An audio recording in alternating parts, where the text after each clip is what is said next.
آگے سورۃ النحل کی آیت نمبر 7 کے اندر اللہ کریم ارشاد فرماتا ہے، جانوروں کا ایک اور فائدہ بیان فرمایا،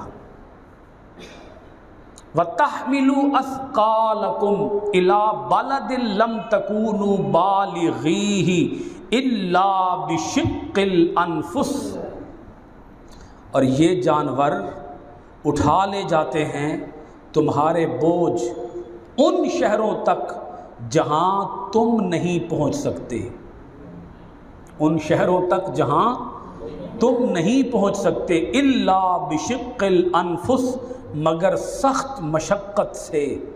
اب اس کا معنی سمجھیے گا، اللہ کریم فرما رہا ہے ان جانوروں سے تمہیں یہ فائدہ بھی ہوتا ہے کہ نقل مکانی، یا اس کو کہہ لیں سامان کو ایک جگہ سے دوسری جگہ پر منتقل کرنے کے لیے بھی جانور تمہارے کام آتے ہیں۔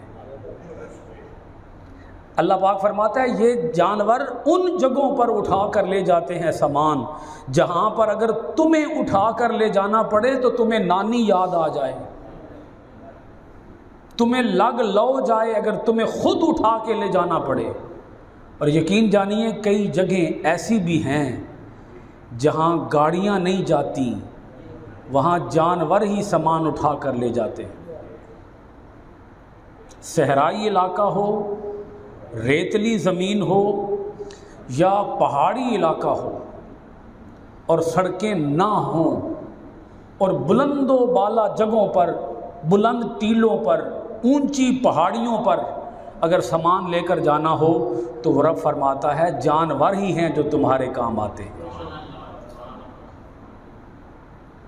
اب آگے اس رب کریم نے کیا جملہ ارشاد فرما دیا، یہ ساری باتیں فرما کے نا پہلے فرمایا انسان کو بنایا پانی کے قطرے سے، اور اب ہے کہ لڑتا بہت ہے، پھر فرمایا جانور پیدا کیے، ان جانوروں میں تمہارے لیے گرم لباس بھی ہے، منافع بھی ہیں، اور ان سے تم گوشت بھی کھاتے ہو، یہ تمہارے لیے زیب و زینت بھی ہیں، یہ تمہارا سامان بھی اٹھا کر لے جاتے ہیں۔ یہ سارا کچھ رب نے تمہارے لیے کیوں کیا؟ سارا کچھ رب نے تمہارے لیے کیوں کیا؟ وہ رب فرماتا ہے سنیے، اِنَّا رَبَّكُمْ لَرَؤُوفٌ الرَّحِيمٌ، رب نے تمہارے لیے یہ سارا کچھ اس لیے کیا ہے، بے شک تمہارا رب بڑا مہربان ہے اور ہمیشہ رحم فرمانے والا ہے۔ یہ اس کا تم پر محض کرم ہے، اس کو تم نے کچھ دیا نہیں ہے،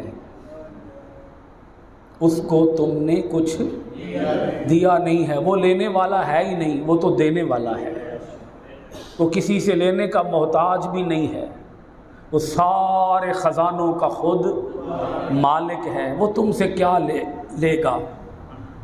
لیکن اس رب نے تم سے کچھ لیے بغیر یہ ساری نعمتیں تمہیں عطا فرمائیں تو صرف اپنے کرم کے طور پر، اپنی رحمت کے طور پر، اپنی مہربانی کے طور پر، وہ چونکہ رؤوف ہی بڑا ہے تمہارا رب، دیکھیں نا کیا جملہ ہے، تمہارا رب رؤوف ہی بڑا ہے، تمہارا رب رحیم ہی بڑا ہے، اس لیے اس نے تم پر یہ کیا کیے ہیں؟ کرم کیے ہیں، مہربانیاں فرمائی ہیں، اپنا فضل کیا ہے۔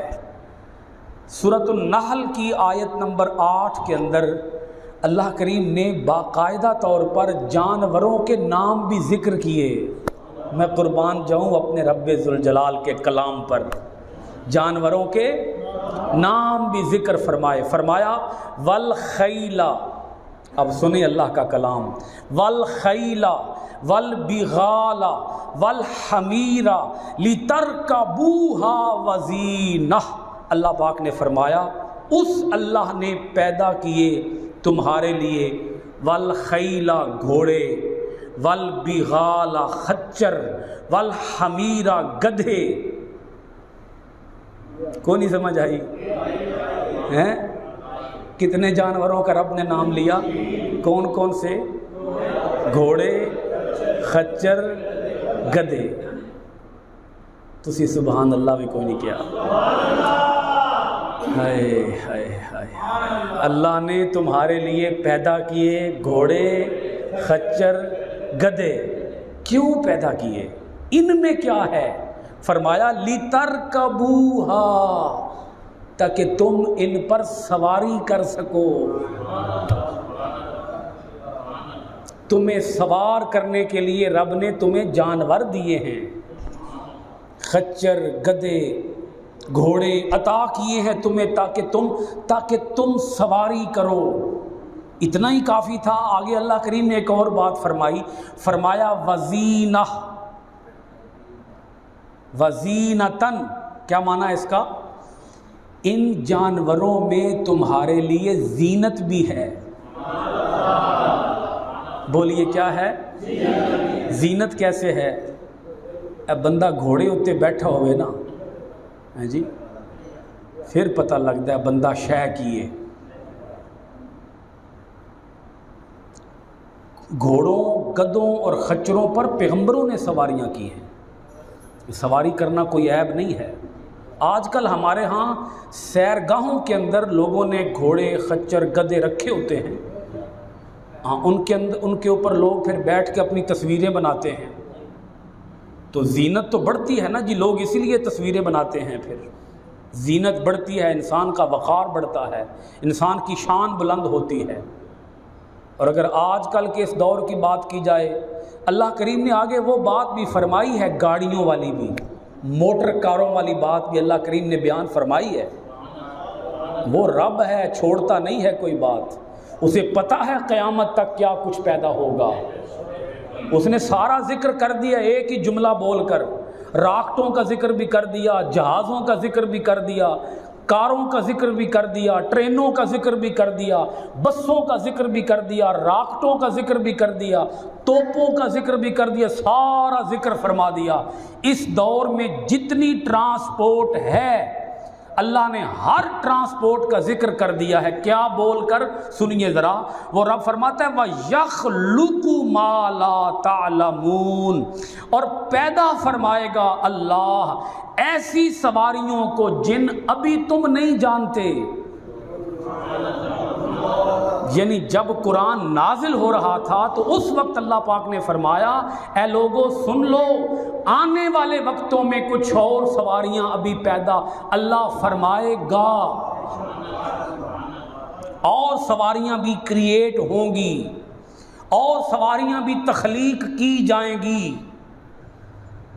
اللہ اکبر، فرمایا لا تعلمون، جن کو ابھی تم، آنے والے لوگ جانیں گے، ان کو تم نہیں جانتے، آنے والے زمانوں میں لوگ ان کو جانیں گے۔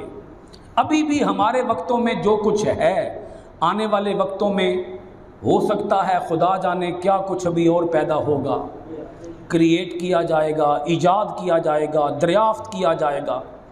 یہ ایجادات کا سلسلہ لامتناہی ہے، قیامت تک نئی انوکھی چیزیں پیدا ہوں گی، بنائی جائیں گی۔ یہاں اللہ کریم نے ان ساری چیزوں کا ذکر فرما کے انسان کو باور کرانا چاہا ہے، اے انسان جس رب نے تجھے پانی کے قطرے سے پیدا فرمایا ہے، تو اس رب کو بھول کیوں جاتا ہے؟ تو اس رب کو بھول کیوں جاتا؟ پڑھا کر، وہ رب فرماتا ہے کلام، میرا کلام پڑھا کر، تجھے پتہ چلے کہ رب نے تیرے لیے کیا کیا کچھ بنایا اور تیرے لیے کیا کیا کچھ پیدا فرمایا۔